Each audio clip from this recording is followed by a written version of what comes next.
에스라 7장 25절,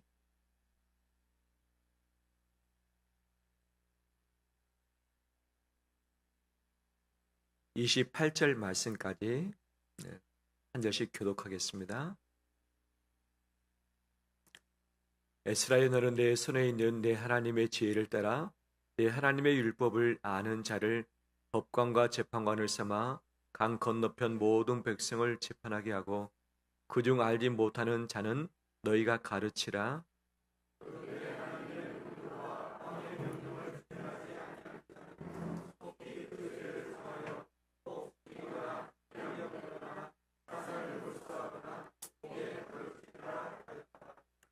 우리 조상들의 하나님 여호와를 송축할지로다.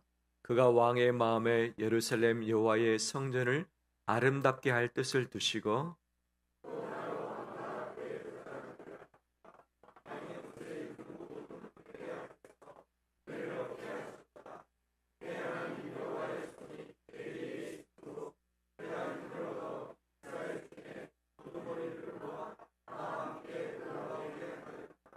아멘.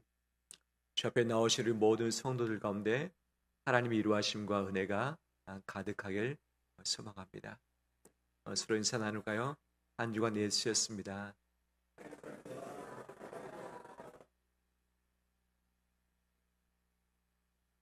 우리 영상을 통해서 함께 예배드리는 우리 가정 가운데도 주의 이루하심과 은혜가 있길 원하고, 예배 마칠 때까지 예배에 집중해서 하나님께서 받으시는 그런 삶의 예배 되길 간절히 원합니다.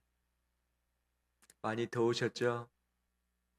많이 힘드셨고, 또 여기저기 힘도 없어서 또 기운에 치여서 생활하신 분도 계실 터인데, 이 시간 하나님이 우리에게 힘과 능력을 허락하실 것을 믿습니다.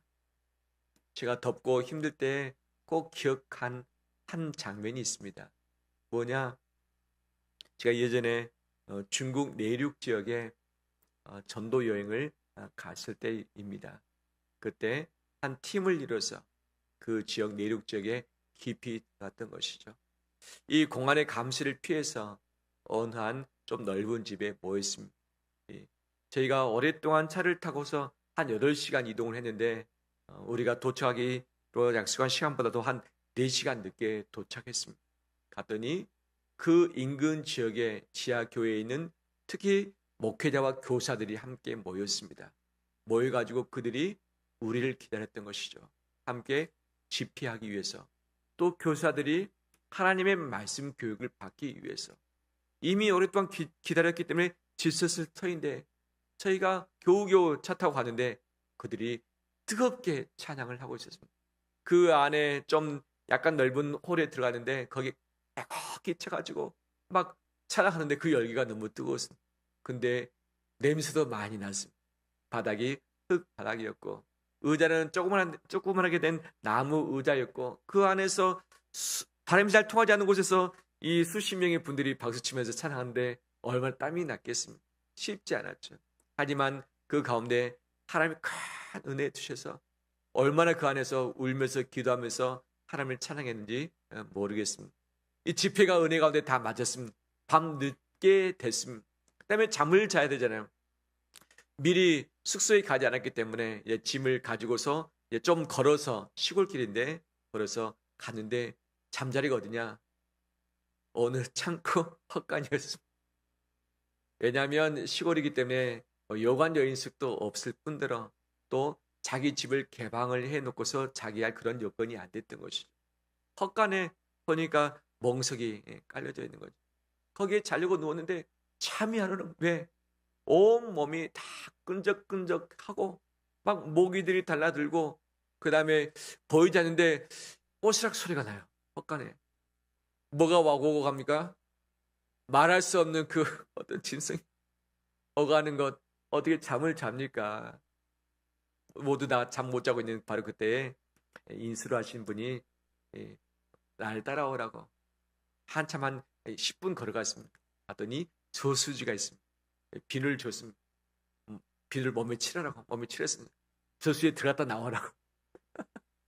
잘 보이지도 않아요. 그 저수지 물이 깨끗한지 안 깨끗한지 모르는 상황인데 들어갔다가 좀 씻고 나왔어요.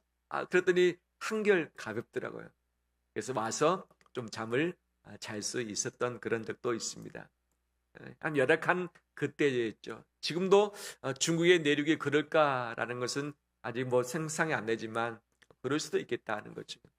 힘들고 덥고 몸이 처지고 막 씻고 싶은데 끈적거리며 그럴 때 그때를 기억함. 그때 그랬었지. 그때에 비하면 지금은 행복할 수밖에 없고 감사할 수밖에 없는 것 아니겠는가. 쥐도 없고 모기는 있긴 있지만 모기에 많이 뜯기지도 않고 그 다음에 씻을 수 있는 이 상황. 우리가 예배를 드릴 때에 에어컨 밑에서 예배를 드리는 것이 얼마나 큰 복입니까? 에어컨 없이 흙바닥에서 박수치면서 집회한다고 생각해 보십시오. 먼지에 땀냄새, 흙냄새, 말할 수 없는 어려움들이 있는 것 아니겠습니까? 우리가 교회 오는 이 시간이 쉽지 않으셨을 터인데 또 이곳에 뭐 어떤 분은 춥다, 어떤 분은 덥다라고 하시죠. 지금 더우신 분 손을 한번 들어보십시오. 추우신 분. 이것도 맞추기가 쉽지 않아요. 우리 집이 아니기 때문에 여러 가지 쉽지 않은 여건이지만 그래도 더 어려운 여건들도 있는데 그에 비하면 감사함으로 오늘 또 하나님께 예배하는 자 되길 주의 이름으로 축원합니다. 우리 모두는 하나님의 은혜가 필요합니다. 하나님의 은혜가 필요합니다. 이 은혜 없이는 살 수 없어요. 좀 집이 갖춰져 있고 먹고 살만 하더라도 하나님의 은혜가 우리 마음에 임하지 않는다면 우리는 버틸 수 없어요. 버틸 수 없어요. 삶에 낙이 없고 소망이 없어요. 내가 왜 사는지, 내가 왜 먹어야 되는지, 내가 왜 힘을 내서 일을 해야 되는지 그 의미를 찾지 못하고 고통 가운데 삶의 의미를 잃어버린 채 살아갈 때가 참 많이 있는 것 아니겠습니까? 그때는 삶에 재미가 없고 희망도 없고 사람이 싫고 혼자 어딘가 있고 싶고 그냥 빨리 하나님이 나를 좀 데려가시면 좋겠다는 이 마음도 드는 것이 우리의 삶의 형편들 아니겠습니까? 바로 이것이 은혜가 더 필요하다는 증거이겠죠. 오늘 주 앞에 나오신 우리 온 성도님들, 우리의 심령에 하나님만이 주실 수 있는 그 은혜가 임하길 간절히 원합니다. 은혜는 하나님만이 주실 수 있는 선물인 것이, 받을 수 없는 자격, 정말 받지 않아도 될 그 사람이 하나님께 감히 받게 되는 하나님의 선물 아니겠습니까? 그 은혜가 임할 때에 내 마음이 새로워지고 그 은혜가 임할 때에 내 인생에 희망이 생기고 그 은혜가 임할 때에 일어설 수 있게 됨을 믿습니다. 은혜 아니면 우리가 살 수 없는 것이죠. 뿐만 아니라 우리는 힘이 없으면 살 수 없습니다. 힘이 없으면 살 수가 없어요. 우리 교회 성도님 중에 한 분이 입원 치료 받고 계시는데 요양원에 계셨다가 병원에 가셨다가 좀 우선하셔가지고 다시 요양원에 가셨어요. 근데 처음에 쓰던 요양원에 있지 않고 좀 더 자녀가 잘 살필 수 있는 집 근처의 요양으로 모셨습니다. 잘 계시겠지라고 생각했고 며칠 만에 갔더니 몸이 쭉 늘어져 버린 거예요. 의식도 없고 힘도 없고 보니까 욕창도 생기고 보니까 방에 에어컨이 안 되는 거예요. 2인 부대에. 에어컨이 왜 안 됐냐? 고장 났는데 아직 고치지 못했다. 한 병실에 6분의 어르신이 계시는데 요양보호사가 한 분인데 그분이 나 몰라라 해버리고 먹여들었는지 닦아드렸는지 그 다음에 이 대소변을 잘 받아내는지 방에는 참 쾌쾌한 냄새 가득하고 축 늘어진 그분을 보고 있어 도저히 있을 수 없다. 그래서 바로 응급차를 불러가지고 병원으로 이송을 했죠. 주중에 가봤더니 그래도 다시 힘을 나시고 다시 의식이 돌아오시더라고요. 힘이 없다는 건 지친 것 아니겠습니까? 더위를 먹게 되면 힘이 빠집니다. 힘을 얻고 싶어도 먹는 것이 있어야지 힘을 얻고 어떤 주사를 통해서 영양이 공급돼야지만 우리가 기운을 낼 수 있는 것 아니겠습니까? 그런데 무엇을 먹어도 어떤 것을 해도 힘이 나지 않을 때 얼마나 고통스럽습니까? 움직이고 싶은데, 달려가고 싶은데, 일하고 싶은데, 공부하고 싶은데 마음이 힘이 생기지 않고 몸에 힘이 생기지 않을 때 얼마나 인생이 벅찰 수밖에 없겠습니까? 아무리 힘들고 지치고 고난 가운데 있을지라도 힘이 있으면 우리는 달려갈 수 있고, 힘이 있으면 다시 일어설 수 있는 것 아니겠습니까? 이 힘도 하나님이 우리에게 주신 줄 믿습니다. 달려가도 곤비할 수 있고 걸어가도 피곤할 수 있는데, 여호와를 경외하는 자는 독수리가 날개치며 올라감 같을 것이니, 바로 힘과 능력을 하나님이 그들에게 허락하신 줄 믿습니다. 힘과 능력은 여호와를 경외할 때에, 그분을 경배할 때에, 그분을 두려워하며 모셔 나갈 때에 주께서 주시는 힘과 능력의 기운들이 있게 될 줄 믿습니다. 이 시간 예배드리는 우리 온 성도들 가운데 하나님께서만 허락하시는 이 기운이, 힘이, 능력이 임하길 간절히 원합니다. 세상에 줄 수 없습니다. 근데 이것은 압니다.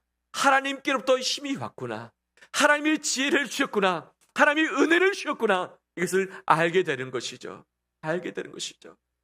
오늘 본문에 에스라가 등장합니다. 그는 율법학자였습니다. 제사장이었습니다. 그가 마음을 먹었습니다. 내가 예루살렘에 돌아가서 하나님의 말씀을 가르치겠다 결심했습니다. 하나님의 그를 중심으로 2차 포로기환을 계획하시고 허락을 하셨던 것이죠. 하나님께서 에스라에게 하나님의 은혜를 한없이 부으셨고, 에스라에게 손을 들어서 그를 보호하시사 힘을 공급해 주셨습니다. 에스라 분명히 고백합니다. 하나님이 나에게 왕을 통해서, 고관들을 통해서, 반백들을 통해서, 보좌관들을 통해서 내가 받을 수 없는 은혜를 내가 받게 되었다. 지난주에 함께 그걸 살폈죠. 왕이 저수를 내렸습니다. 너희 중에 예루살렘으로 돌아갈 사람은 다 돌아가라. 너희 자원하는 모든 사람 다 가도 좋다라고 했죠. 그런데 남자만 1754명만 자원을 해서 돌아온 것 아니겠습니까? 여인과 아이들 포함하면 좀 더 많은 숫자이겠죠. 하지만 예상보다는 많은 인원이 오지 못했습니다. 하지만 왕이 이 저수를 내려서 포로 귀환을 명령했던 것이죠. 너희가 갈 때 빈손으로 가지 마라. 내가 은과 금과 모든 필요한 것을 너희가 다 줄 테니 가서 이것 가지고 여호와의 성전에 들여서 바로 바치라. 혹시 부족하냐?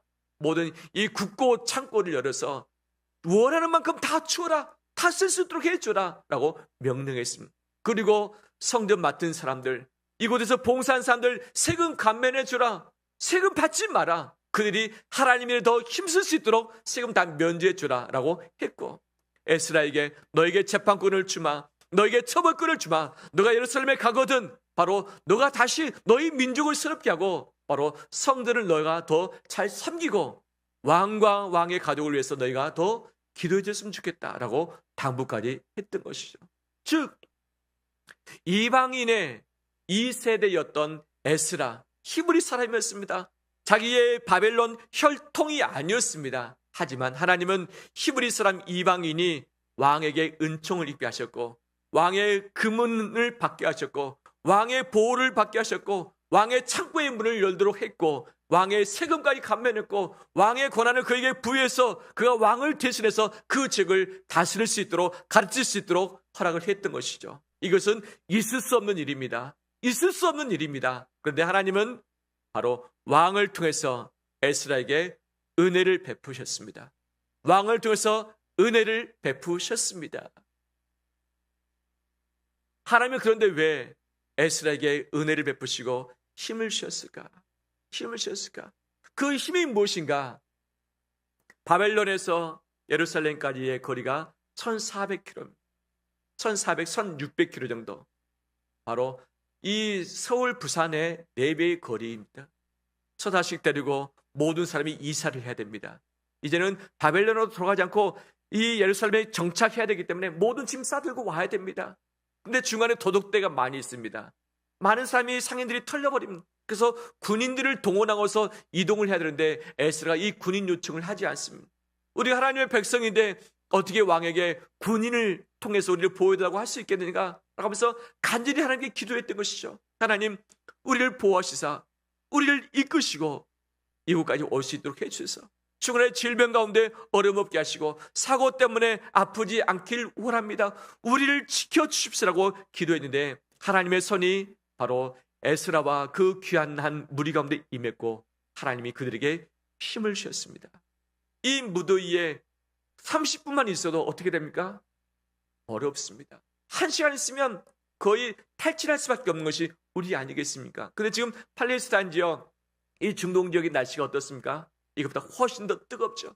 이 태양 밑에 가면 따갑다라는 느낌. 너무 뜨거워서 뜨겁을 뿐만 아니라 따갑다. 바로 타버리는 거죠. 근데 그 길을 약 4개월 걷는 거죠. 4개월 동안 그 길을 걷습니다. 왜 무슨 일이 없겠습니까? 왜 중간에 탈진한 사람 없겠습니까? 날씨 때문에, 기후 때문에 고통 가운데 있는 사람 왜 없겠습니까? 그런데 하나님께서 그들에게 힘을 주셨습니다. 걸어갈 수 있는 힘, 귀환할 수 있는 힘, 이사고 이전하고 다시 이 본국에 왔는데 모든 것을 새롭게 시작을 해야 됩니다. 자기 집도 없고 터전도 없고 먹고 살 길도 막막합니다. 무엇을 먹고 살아야 되는지, 어떻게 집을 짓고 살아야 되는지 막막합니다. 그런데 하나님은 이 에스라와 함께 귀환했던 모든 자에게 힘을 주셨습니다. 새로운 인생을 출발할 수 있는 힘, 다시 일어설 수 있는 힘, 다시 재기해서 하나님의 백성으로 살 수 있는 그 힘들을 주시사 귀환케 하시고 새로운 출발을 하게 했던 것이죠. 할렐루야. 바로 이처럼 하나님은 하나님의 백성에게 은혜와 힘을 주시는 분이십니다. 그런데 누구에게 은혜와 힘을 주시는가? 누구에게 은혜와 힘을 주시는가? 28절에 분명히 말씀하고 있습니다. 28절 함께 읽겠습니다. 또 나로 왕과 그의 보좌관들 납과 왕의 권세에 있는 모든 방백의 앞에서 은혜를 얻게 하셨도다. 내 하나님 여호와의 손이 내 위에 있으므로 내가 힘을 얻어 이스라엘 중에 우두머리들을 모아 나와 함께 올라오게 하였노라. 아멘. 에스라가 하나님을 찬양하는 내용이죠. 하나님이 내게 은혜를 베푸셨습니다. 내게 힘을 주셨습니다. 올라오게 하셨습니다. 할렐루야 하면서 여호와 이름을 높이고 있는 것 아니겠어요? 그럼 이렇게 하신 이유가 무엇일까? 하나님이 왜 2차 포로 귀환을 허락을 하셨을까? 79년 전에 1차 포로 귀환을 허락하시사 스룹바벨을 중심으로 5만 명 가까이가 다 왔습니다. 이들이 20년 만에 하나님께 성전을 지어서 봉헌을 해드렸습니다. 성전 봉헌한 지 59년이 흘렀습니다. 하나님은 왜 59년 지난 79년이 지난 지금 다시 2차 포로 귀환을 허락하시고 계획을 하셨을까? 이것을 하신 이유가 무엇일까? 왜 에스라와 그 무리들에게 은혜를 주시고 힘을 주셨을까? 하나님의 백성이기 때문에 분명히 맞지만, 그러면 바벨론에 있는, 예루살렘에 있는 모든 사람이 그 은혜를 받았는가? 모든 사람이 그 힘을 얻었는가? 아니었습니다. 에스라와 함께했던 그 무리들이 특별한 은혜, 특별한 힘과 능력을 얻었던 것이죠. 그 이유가 무엇일까? 하나님이 무엇을 간절히 바라시기 때문에 이를 행하셨을까? 27절 말씀. 우리의 조상들이 하나님 여호와를 송축할지로다. 그가 왕의 마음에, 여기서는 아닥사스다 왕입니다. 예루살렘 여호와의 성들을 어떻게 할 뜻을 두시고 아름답게 할 뜻을 두시고, 여호와의 성들은 건축되었지만 그 성전이 더욱 아름답게 하시려고 2차 포로 귀환을 계획하셨고 은혜를 주시고 힘을 주셨다라고 말씀을 하시고 왕을 움직이셨다라고 말씀을 하고 있습니다. 하나님의 은혜와 힘은 여호와의 성전을 아름답게 할 자들에게 주시는 줄 믿습니다. 하나님이 이것을 간절히 원하셨던 것이죠. 간절히 원하셨던 것이죠.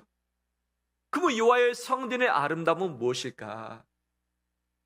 솔로몬의 성전보다는 못하지만 그래도 반듯하게 금과 은을 사용해서 성전을 예쁘게 봉헌을 해드렸습니다. 그러면 59년 지났는데 이 성전이 회파되고 다시 불타버렸는가? 아니었습니다. 그래도 잘 유지가 되고 있었습니다. 그런데 하나님은 이 성전이 지금은 아름답지 않다, 지금은 덜 아름답다고 보고 계신 거잖아요. 성전 지어진 그 자체로 하나님이 영광을 주신다고 말씀하셨는데 왜 더 아름답게 하시려고 2차 포로 귀환을 계획을 하셨을까? 성전을 더 좋은 시설로 바꾸는 것일까? 성전의 은과 금으로 다 치장해서 더 멋지게 하나님께 드리는 것이 성전의 아름다움을 의미하는 것인가? 이것이 아니었다고 하는 것이죠. 무엇인가? 우리 연세 있으신 어르신들에게 질문을 하면 어떻게 대답하실지 모르겠습니다. 남은 생에 행복하길 원하신다면 어떤 그림을 보길 원하십니까? 묻는다면 무엇을 바라십니까? 우리 장로님들, 내 인생 앞으로 더 행복하길 원한다면 무엇이 어떻게 되면 좋겠습니까? 어떤 그림을 기대하시렵니까? 지금 현재 예배드리고 있는 우리 모두 내 인생의 행복한 모습을 떠올려 보시길 바랍니다. 행복했던 때가 언제였는가? 기뻤던 때가 언제였는가? 여러 가지 많은 순간들이 있었겠죠. 내가 원했던 것을 이루는 것, 합격했던 것, 당첨됐던 것, 간절히 원했던 것을 소유하고 얻었던 것, 맛있는 것을 먹었던 것, 아주 멋진 곳에 여행하면서 휴가 가면서 함께 지냈던 것들이 분명 떠오를 수 있을 것입니다. 내 몸을 보면서 나 멋지다, 나 예쁘다라고 생각하시는 분 계십니까? 갈수록 왜 내 얼굴은 왜 주름이 더 깊어지고, 내 피부는 왜 탄력을 더 잃어가고, 내 뱃살은 왜 이렇게 늘어만 가는지, 원하는 것은 되지 않고 왜 내 몸이 이러는지 자기 몸을 보면서 그런 것도 있는 것 아니겠어요? 그럴지라도 내가 무엇으로 행복할 수 있겠는가? 대부분 이렇게 대답을 하십니다. 온 가족이 자녀들, 손주들과 함께 모여서 오손도손 이야기하면서 맛있는 음식을 먹으면서 이야기꽃을 피우는 것, 이것이 행복의 그림이다라고 말씀들을 하시는 것이죠. 내가 좀 더 건강했더라면, 기회가 있더라면 가족과 함께 이 즐거운 시간, 행복한 시간을 가질 텐데 라는 그런 후회스러운 고백들을 하는 것 아니겠습니까? 내가 좀 더 멋진 집에 살아야지, 좀 더 고급스러운 자동차를 몰아야지, 좀 더 내가 멋진 옷을 입고 다녀야지, 그것이 아니라 하나님이 내게 주신 가족들과 함께 오손도손 이야기꽃을 피우면서 함께 음식을 먹고 나누면서 서로 붙들어주고 사랑해주는 이 모습이 우리의 행복이라고 하는 거죠. 이 행복함이 우리 가운데 가득하길 원합니다. 휴가를 다녀오신 분, 이미 다녀오신 분 계시지만 앞으로 가실 분 역시 가족과의 귀한 시간들이 있길 원합니다. 근데 휴가 때 꼭 싸우신 분들이 있다고 그러더라고요. 매스컴에 보면 일상이지 않다 보니까, 또 힘들다 보니까 서로 의견이 충돌해서 갈등도 생기겠지만 복된 시간, 행복한 시간 되길 간절히 원합니다. 하나님은 우리에게 어떤 행복을 원하실까? 하나님은 나에게, 우리에게 어떤 모습을 기대하실까? 하나님이 아름답다고 보시는 그 장면은 무엇일까? 성전을 더 멋들어진 은과 금으로 장식하면서 더 귀한 값진 것들로 채워가는 것을 하나님이 원하실까? 그것을 아름답다고 기대하고 계실까? 아니죠. 왜 성전 건축 이후에 59년 만에 다시 귀환케 하셨는가? 이 에스라를 왜 보내셨는가? 에스라가 세 가지를 합니다. 작심했습니다. 하나님 말씀을 가르치러 작심했고, 두 번째는 성들에서 예배가, 제사가 제대로 드려지도록 하나님만이 기뻐하실 수 있는, 하나님이 만족스러울 수 있는 이 예배 제사를 드릴 수 있도록 하겠다라고 했던 것이고, 세 번째는 백성들의 죄된 삶을 다 정리하고 이 잘못된 관계를 다 끊어버리고 구별된 자로서 거룩한 삶을 살아가도록 하는 것, 이것이 에스라가 돌아와서 했던 세 가지 핵심 사역들 아니겠습니까? 이것을 통해서 무엇을 원하는가? 바로 때마다, 시마다, 절기마다 하나님께 다 나와서 성전에 와서 하나님께 죄를 자복하고 깨끗하게 용서받고 씻김받고, 그 다음에 하나님을 제사함으로 함께 기뻐하면서 즐거워하면서 모여진 백성들과 이 음식, 제사 음식을 나누면서 행복한 삶을 보여드리는 것, 이것을 성전의 아름다움이라고 하나님은 표현하신 것 아니겠습니까? 오늘 마치 예배를 드리기 위해서 동서남북 가까이서 멀리서 함께 이 어려운 이 떼약볕 가운데 주 앞에 나와서 예배하면서 주의 이름을 높이는 이 장면을 하나님은 아름답다고 하실 것입니다. 우리가 다 사라진 이 예배당 이 자체를 가지고 하나님은 아름답다고 보실 것인가? 우리 예배당보다도 훨씬 더 멋진 예배당들이 얼마나 많이 있고, 지금 유럽이나 다른 부분에 이 문 닫혀진 이 예배당들이 있는데 얼마나 멋진 예배당들이 많이 있습니까? 텅 비어진 예배당이 아니라 정말 하나님의 백성들로서 자녀들로 가득 채워지고 주의 이름을 높이면서 함께 사랑하면서 한몸 되어서 주의 이름을 경배하는 그 모습이 하나님의 아름다움인 줄 믿습니다. 이 아름다움을 하나님이 보기를 원하시고 이것을 위해서 2차 포로기한을 계획하시고 명하셨고 은혜를 얻게 하셨고 힘을 얻게 하신 줄 믿습니다. 이것이 하나님이 우리에게 원하시는 하나님만의 행복인 줄 믿습니다. 하나님의 아름다움을 보셨습니까? 예배 가운데 임하시는, 찬양 가운데, 기도 가운데, 말씀 가운데 임하시는 하나님의 영광을 보셨습니까? 임재를 맛보셨습니까? 기쁜 기도 가운데 하나님이 내 마음을 어루만지시며 치료하시는 것을 경험하셨습니까? 말씀을 읽을 때 말씀이 살아서 운동력 있고 내 마음을 찔러서 수술하고 나를 새롭게 하고 내 생각을 바꾸고 내 몸을 새롭게 하는 것들을 경험을 하셨습니까? 찬양 가운데 주께서 임재하실 때 주 앞에 울며 통곡하며 통회하면서 주 앞에 엎드린 적들이 있습니까? 예배드리는 이 자체가 기쁨이며 즐거움이며 감격스러운 가운데 예배를 드리십니까? 우리의 예배에 있어서 중요한 한 가지 놓친 것이 무엇이 있는가? 그것은 예배를 통해서 내가 회복되고 은혜를 받고자 원하는 마음이 우선이라는 이 사실은 예배에 있어서 분명 중요한 것을 놓치는 것 중에 하나입니다. 예배는 받는 것이 아니라 드리는 것입니다. 내가 은혜 받고 내가 회복받고 내가 말씀 받고 내가 응답받는 것, 이것은 예배의 결과로서 내게 주어지는 것이지만 이것은 진정한 예배의 우선순위가 아닌 것이죠. 예배는 하나님이 만족스러워 하는 것이야 예배는 성공한 것입니다. 하나님께서 기뻐하시는 것이야만 예배인 줄 믿습니다.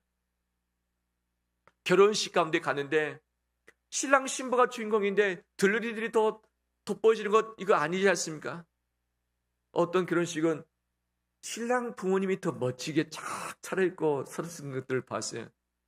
신랑 신부가 더 멋져야 되는데 이 신랑 신부의 양가의 부모님이 진짜 잘 멋지게 입고서 더 돋보여지는 거, 이것은 이러면 안 되잖아요.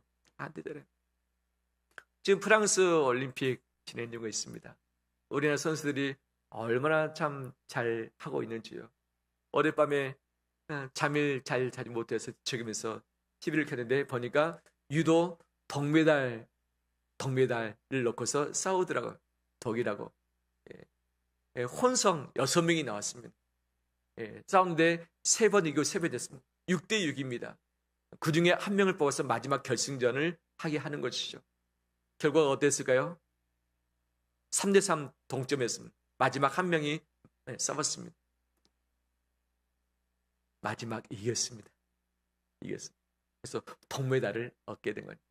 그 선수들이 환호하면서 기뻐 뛰면서 안바울 마지막 그가 사투를 하면서 이겼는데 함께 얼마나 마음이 뿌듯하고 기뻤는지 모릅니다. 분명히 올림픽에 있어서 꽃은 메달입니다. 그 메달을 받는 선수가 있지만 선수가 선수되게 하기 위해서 애쓰는 수많은 사람들이 있는 것 아니겠습니까? 감독도 있고 코치도 있고 자원봉사자도 있고 이 올림픽을 준비하는 모든 예술가, 미술가, 건축가들이 있고 행정당국이 있고 현재 IOC 사람들도 있고 그다음 후원 기업들도 있고 이 한국에서 응원하는 가족들도 있고 국민들도 있는 것 아니겠습니까? 수많은 사람이 바로 선수를 응원하고 있는데 메달을 받을 때 누가 돋보입니까? 선수가 돋보이는 것입니다. 선수에게 칭찬하는 거죠. 선수가 칭찬받는 것으로 감독과 가족과 온 국민이 함께 위로받는 거잖아요. 내가 그 단에 서지 않았지만 선수가 영광받는 것 그 자체로 우리 함께 즐거워하잖아요. 바로 예배가 이것 아니겠습니까? 예배는 하나님께 영광을 드리는 것이고 하나님 한 분을 높여드리는 것을 믿습니다. 그분이 높여드리는 것으로 내가 함께 즐거워하며 그 아름다움에 동참하는 것으로 내가 감격스러워지는 것이 예배의 결과 아니겠습니까? 그런데 내가 그 예배의 한 중심이 돼서 하나님 나에게 은혜 주세요. 내게 회복 주세요. 내게 응답 주세요. 내가 중심이 돼서 하나님이 나를 섬겨야 되는 그런 상황이 있는 것이 이것이 예배인가? 아닌 것이죠. 내가 예배의 대상이 되어버린 것 아니겠습니까? 나 때문에 예배드리고 예배를 통해서 내가 즐거워야 되고 내가 응답받아야 되고 내가 은혜 받아야 되고 이것은 예배의 결과로서 예배인 것이지 예배의 목적으로서 예배가 아닌 것이죠. 예배의 대상은 오직 만군의 여호와 우리의 하나님밖에 계시지 않는 줄 믿습니다. 그분의 이름을 높여드리며 그분을 경배하며 그분 앞에 자복하면서 회개하면서 그를 찬양할 때에 하나님의 임재와 영광이 우리 온 성도들 가운데 임하게 될 줄 믿습니다. 이것이 바로 하나님의 아름다움인 것이죠. 하나님의 임재와 영광이 성전의 아름다움이고 성전의 핵심이며 성전의 꽃인 줄 믿습니다. 영광과 임재가 없다면 성전의 아름다움이 이미 상실해버린 것이죠. 내 심령에 하나님의 임재와 영광이 있는가? 우리 가정의 우리 교회 가운데 우리 사회 가운데 하나님의 임재와 영광이 있는가? 이것이 있다면 하나님의 영광이 살아있는 것이고, 이것이 없다라고 한다면 하나님 이것을 지금도 기다리고 계신 줄 믿습니다. 이것이 사라져버린 예루살렘 성전 이 문제 때문에 하나님 이것을 회복하기 위해서 에스라와 그 무리들을 귀ham게 하신 것 아니겠습니까? 내 안에 하나님을 향한 뜨거운 사랑과 열정이 있습니까? 사모하는 마음이 있습니까? 우리 예배당 올 때에 하나님을 기대하면서 그분의 임재와 영광을 바라보면서 우리의 모든 시간과 재정과 우리의 땀방울과 수고와 헌신과 봉사가 함께 어우러져서 하나님께 향기 되어서 올라가는 우리의 예배의 삶 되시길 주의 이름으로 축원합니다.